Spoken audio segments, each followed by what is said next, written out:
DWIZ Balita, Sabado. At yan ang naging kabuuan ng mga pangunahing balita ngayong araw na ito ng Sabado, 24 sa buwan ng Enero. At masaya ako ngayon dahil ang namimiss kong partner na kasama ko direct from US. You looking great, partner. Salamat sa Diyos. At parang hiyang ka dyan, ngayon dito. Parang hiyang ka dyan, partner. Gwapo ka ngayon, gwapo mo. Lalo kang gumwapo. Dadamihan kong tsokolate mo at saka pasalubong, di ba? Para mapuri mo ako lagi. Diba? So saan ka ngayon sa US, partner? Sa Houston ako. At Houston. malaking winter storm. Pinakamalakas na winter storm sa nakalipas na 10 to 12 years. At marami ang apektado dito sa Amerika. Kabilang na yung mga kababayan nating Pilipino. Oh, naku, ingat kayo dyan, partner. Oo nga. Salamat, partner. At kami Ito pa yung po mga ang inyong likod. Ha? Raul Esperas. Ako naman po yung naging tagapagbalita, Sally Ortega Bueno. Babalik agad ang aking partner na si Raul Esperas sa kanyang programang Balitang Paliparan. DWIZ Balita, Sabado. Papalakas ng papalakas, palinaw ng palinaw, mga balita at impormasyong naiintindihan dahil malinaw mong nalaman. Tutok lang sa DWIZ. Mula umaga hanggang gabi, updated on air and online. DWIZ. Nagbabalita ng tama, naglilingkod ng tama.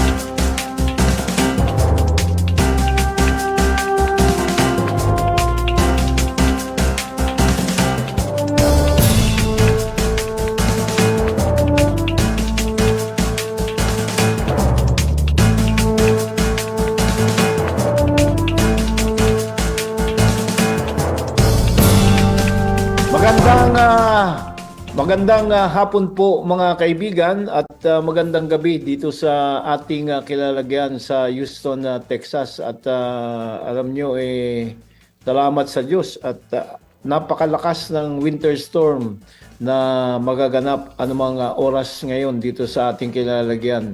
40 estado sa Amerika ang nagdeklara ng state of emergency, kung saan tinatagurian nilang pinakamalakas na winter storm.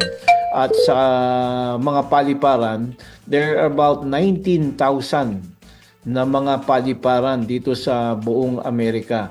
At sangayon sa Department of Transportation ng Estados Unidos at ng Department of Public Works ng Estados Unidos ay nakahanda ang mga otoridad dito sa kanilang mga bayan, sa mga county, sa mga lugar na daraanan ng winter storm na tinatagurian nilang pinakamalakas na dadaan dito sa Estados Unidos. From Houston, hanggang sa New York, talagang napakalamig po dito sa ating kinalagyan. At ang advice ng ating Philippine Embassy na makipag-ugnayan ng mga kababayan nating Pilipino sa embahada at ibigay kung meron mang maitutulong ang embahada o maitutulong ang ating pamahalaan para dun sa mga maaring posibleng maapektuhan. Pero sangayon naman sa DFA ay merong direktang pakikipag-ugnayan ng mga Filipino community, hindi lamang dito sa Houston, Texas, maging sa iba pang bahagi ng Estados Unidos, kung saan napakarami ang ating mga kababayan na nagkatrabaho bilang mga professional dito sa USA. Sa mga oras na ito, ang Amerika ay naghahanda po dahil anumang oras buhat ngayon ay papasok na itong winter storm, super winter storm. Wala silang pangalan, hindi katulad sa atin na kapag bagyo ay pinapangalanan nila. Mas pinapangalanan pa nila yung hurricane na dumaraan, lalong-lalo na dito sa Houston, Texas, ano. Well, ang paliparan, there are about 19,000. Ganong kadami ho ang paliparan dito sa Estados Unidos. At ang masasabi lang natin, doon sa mga kababayan natin dyan sa Pilipinas, na doon sa mga kababayan nating Pilipino na biyahe dito sa Estados Unidos, libo-libo na, no? The latest that I saw, it's about 4,000 na biyahe buhat sa mga major airlines, sa mga major airport dito sa Estados Unidos, like sa New York, sa Newark, sa New Jersey, sa Canada, sa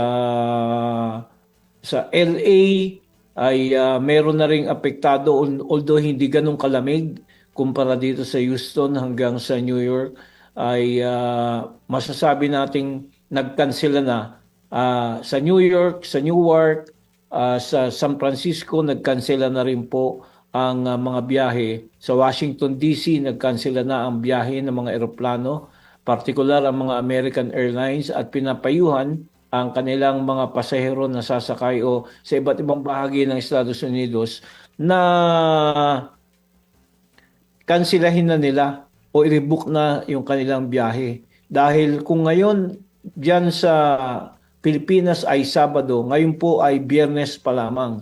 At tatama ang winter storm dito ng Sabado, Linggo. Meaning to say, ang sa atin, Biyernes ngayon, datama ng Sabado, Linggo. So in the next 2 days, so kung Sabado na dyan, Monday, Tuesday, hanggang Tuesday ng hapon ay sa Pilipinas, Monday, Tuesday sa Pilipinas, mararanasan ang bagyo dito sa US ng Saturday hanggang Sunday, dahil ang oras po dito ngayon ay Biyernes pa lamang, 23 pa lamang ng Biyernes, hindi katulad dyan sa Pilipinas, 24 na. Well, ang payo lang natin sa ating mga kababayan na maglalakbay dito sa Estados Unidos, particular sa Newark, sa New Jersey, sa New York, at sa iba pang bahagi ng Estados Unidos, i-check ninyo yung airline, although inaantay natin yung sagot ng ating kaibigan sa Philippine Airlines kung meron ba silang apektadong flight. Dahil alam ko may biyahe ang Philippine Airlines sa New York, no? Kung meron din sila sa Chicago. So Chicago is one of the place na ang airport nila ay totally closed. Ang mga airline ay nagkansela na ng kanilang mga biyahe sa iba't ibang bahagi ng Estados Unidos. Ganun ho kadami.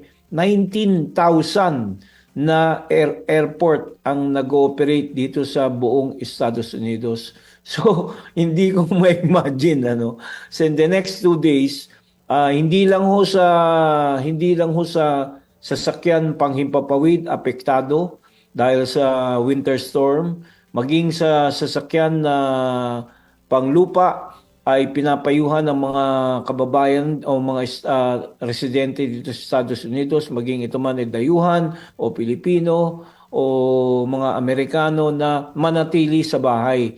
Dahil ayaw ng otoridad na kung sakaling magkaroon ng rescue ang mga first responders, ayaw ng mga otoridad na pati yung mga private na sasakyan na maiipit sa snow, lalong-lalo na dyan sa New York area, sa Chicago area, sa Washington DC, ay makakaharang yung mga sasakyan ng mga pribadong tao. Ang snow, ini-expect nila sa Washington DC, it's about 1 feet minimum, Pero ang sabi sa atin ng mga kababayan natin na nakausap ko sa Washington DC, hindi lang 1 feet, minimum yung pinag-uusapan nila. Umaabot pa raw yan na natatabunan yung kotse nila kapag gantong winter storm. Sa Chicago area, at sa Minneapolis at sa iba pang New York ay talagang mas grabe ho ang lamig. Tayo ay naka-tatlo ang suot ko, no? Meron akong isa pa, naka-thermal ako plus itong t-shirt na to. At kailangan yung bahay nyo talagang merong heater dahil kung hindi nyo kakayanin ang lamig dahil ang advisory ng ating mga otoridad o ng mga otoridad dito sa Estados Unidos talagang manatili sa bahay. I-charge yung mga power bank at inaasahan na magkaka-brownout. Katulad nitong Houston, Texas, hindi ho ito sanay sa snow. Kung nagkakaroon ng snow dito sa Houston ay ang unang naapektuhan ay yung kanilang power lines. Maging yung mga pampublikong eskwelahan, yung mga pribadong eskwelahan ay nagkansela na ng kanilang mga pasok at pinapayuhan na magkaroon na lang sila ng online study dahil delikado nga po ang winter storm na inaasahan tatama anumang oras dito sa Estados Unidos. Oras po natin sa Maynila ay 51 minuto makalipas ang alas 12 ng tanghali. Come on, let's go to Isuzu Jaguars. You won't regret it. Come on, let's go to Isuzu Jaguars. We've got your back. Isuzu Jaguars, your partner through it all. Isuzu Jaguars, Isuzu Jaguars, Isuzu Jaguars. Let's journey together. Visit Isuzu Gencars Makati, Isuzu Santa Rosa, Isuzu Batangas Santo Tomas, Isuzu Batangas City, Isuzu San Pablo, Isuzu Legazpi, and Isuzu Naga. El Pueblo.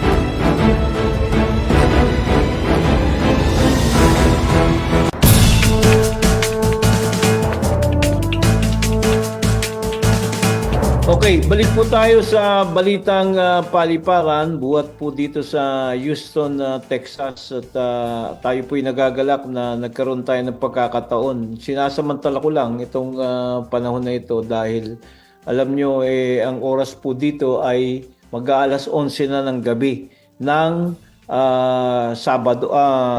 Ano ba ngayon? Today is Friday dito, no? Diyan sa atin, Sabado. Today is mag-11 na. It's about 10:53 ng gabi. Kung alas 12:53 ng hapon dyan, dito po ay 10:53 ng gabi.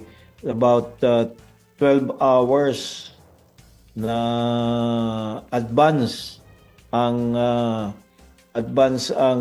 Maynila sa oras dito sa Houston, Texas. Ang buong Amerika ay naghahanda po sa winter storm dahil ayon sa nakita natin, ito ho ang pinakamalakas na inaasahan nilang winter storm sa nakalipas na 10 taon. Yung last year na winter storm, nagkaroon ng snow pero about 1 inch lamang dito sa Houston, Texas. Pero yung ibang estado, 50 po ang estado, 4 na po ang state na nagdeklara ng state of emergency. Meaning to say, bagamat yung 10 dun sa 50 state ay hindi nagdeklara ng state of emergency, pero bilang pagtugon dun sa national emergency na idineklara ng Washington DC, ang federal government, ay sumusunod po ang lahat bilang pakikisa at hindi nila minamaliit yung idudulot na winter storm dito po na magaganap sa Estados Unidos. Ang dasal lang natin ay sana mas makonti at walang masawi dito sa malaking winter storm dahil hindi ko ma-imagine sa 19,000 na airport sa buong Estados Unidos ay masasabi nating 99% ang sarado. Marami sa mga airline, local airline, foreign airlines dito sa Estados Unidos ay nagkansela na. Kung kaya't yung kayo'y magagaling dyan sa Pilipinas, i-check nyo po sa inyong airline. Regardless po kung yan ay Philippine Airlines na may direct flight dito sa USA or iba pang airlines, kung dadaan kayo via Taipei, via Japan, via Malaysia, via Singapore, dahil may mga airline po na galing sa Pilipinas, dumadaan ng ibang hub o ng ibang bansa bago dumiretso sa Amerika, ang magiging problema ninyo is yung stretch yung from the connecting flight ninyo patungo dito sa Amerika dahil karamihan po sa mga airline for the next 2 days pinapayuhan nila na wag munang bumiyahe dahil assuming na pumasok yung oras na ito in the next 12 hours yung winter storm, yung inaasahan nila, anticipated nila, yung snow, yung bigat ng snow na babagsak plus yung